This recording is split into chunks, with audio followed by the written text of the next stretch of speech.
It was a learning experience more than anything. बहुत कुछ सीखने को मिला, बहुत कुछ अलग इमोशंस परफॉर्म करने को मिले। And I think as an actor grow करना इम्पोर्टेंट है। एज एन एक्टर मुझे इमोशनली अपने आप को इंटैक्ट रखना पड़ा in for the scenes, because emotional scenes में करता था रोड पे, बट वहाँ पे रीटेक्स करने पड़े क्योंकि कोई गाड़ी आ गई पीछे या कोई बंदा पीछे बैकग्राउंड में देख के हंस रहा है।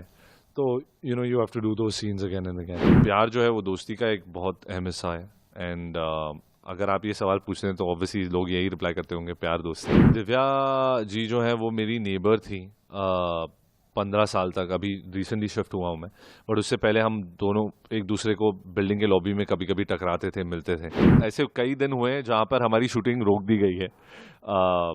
चाहे वो पॉलिटिकल पार्टी के लोग हों या बीएमसी हो या कोई भी हो, या जस्ट सोसाइटी के लोग हों जो आके कंप्लेन कर रहे हो, तो हमारी शूटिंग ऐसी काफ़ी रुकी है। तो एज एन एक्टर आपको ये सैक्रिफाइस करना पड़ता है, गुस्से को दबा कर रखना पड़ता है और चुपचाप से जाके वैन में बैठ जाना पड़ता है। तो road rage is a very very important part of my life.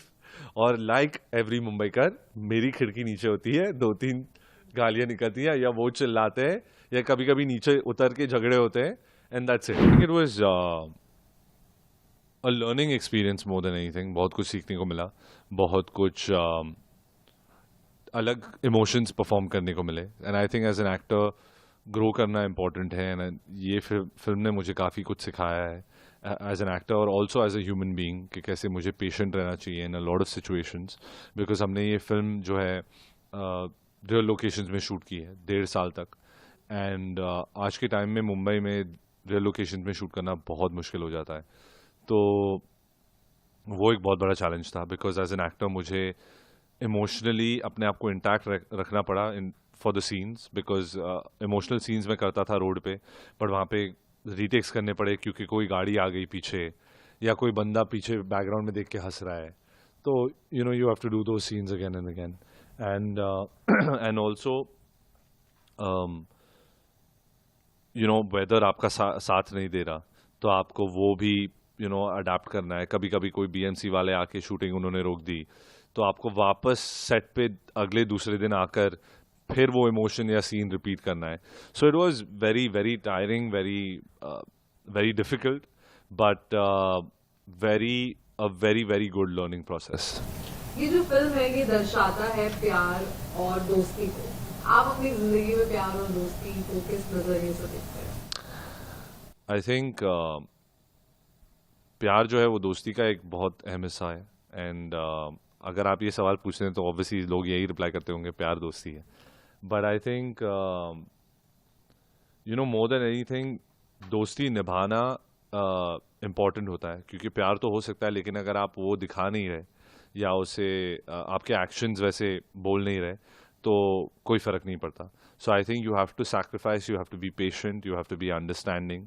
And of course प्यार तो होता ही है, बट आई थिंक ये दो इमोशन है जो हैंड इन हैंड जाते हैं एक साथ।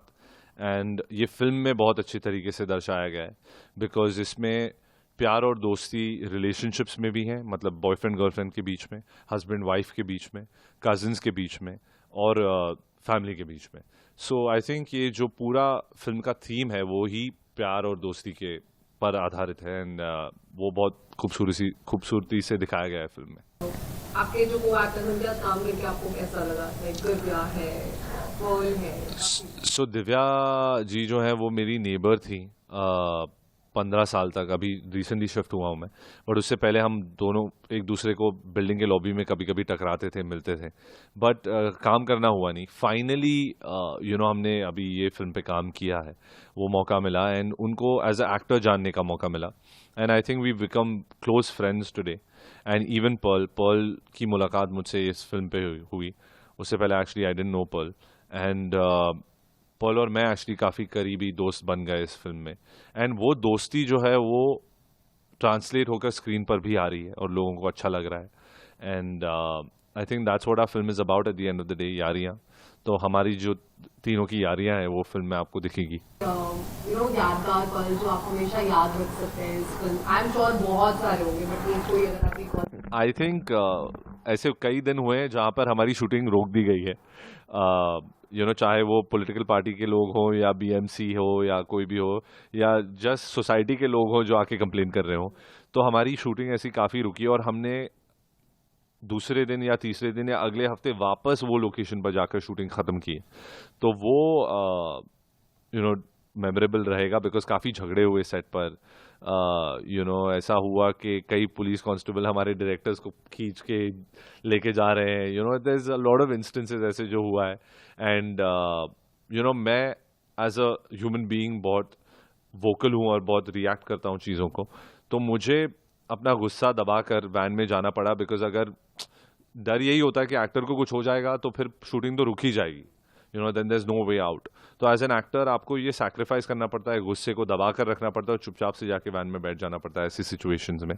बट बहुत सारे लर्निंग एक्सपीरियंसेस हुए एंड लाइक आई सेड कि इमोशनली ड्रेन हो जाता है इंसान, फिर वापस आकर वो इमोशन रिपीट करना, वो सीन वापस दोहराना, तो वो डिफिकल्ट हो गया था। But these memories also make you a better human being and a better actor. तो आई थिंक इस सब से मैं काफ़ी कुछ सीखा हूँ एंड ज़िंदगी भर ऑब्वियसली ये फिल्म तो करीब ही रहेगी मेरी बिकॉज 1.5 साल लग गए इस फिल्म पर। आपने बोला कि आप काफी वोकल हैं और अपना गुस्सा शांत करना पड़ता है और आप बॉम्बे गए हैं और मुझे ये बात जाननी है कि आपका कभी किसी से लड़ाई झगड़ा हुआ? ऑलमोस्ट रोज, आई एम नॉट जोकिंग। अगर मैं रोड पे ड्राइव कर रहा हूँ या अगर मैं गाड़ी में भी बैठा हूँ मेरे ड्राइवर के साथ, तो road rage is a very very important part of my life. और लाइक एवरी मुंबईकर मेरी खिड़की नीचे होती है, 2-3 गालियाँ निकलती हैं या वो चिल्लाते हैं या कभी कभी नीचे उतर के झगड़े होते हैं एंड दैट्स इट, और फिर हम आगे अपने लाइफ में मूव ऑन हो जाते हैं। बट ऐसा बहुत होता है बिकॉज आई थिंक मुंबई की एक it's a beautiful part of Mumbai city कि सब अपने लाइव्स में इतने बिजी हैं, इतने फ्रस्ट्रेटेड हैं, इतने, तो वो कहीं ना कहीं रास्ते पे वो फ्रस्ट्रेशन उतरता है या गुस्सा लोगों पे उतरता है। Subscribe to Midday India. Get direct notifications on all our videos by clicking on the bell icon.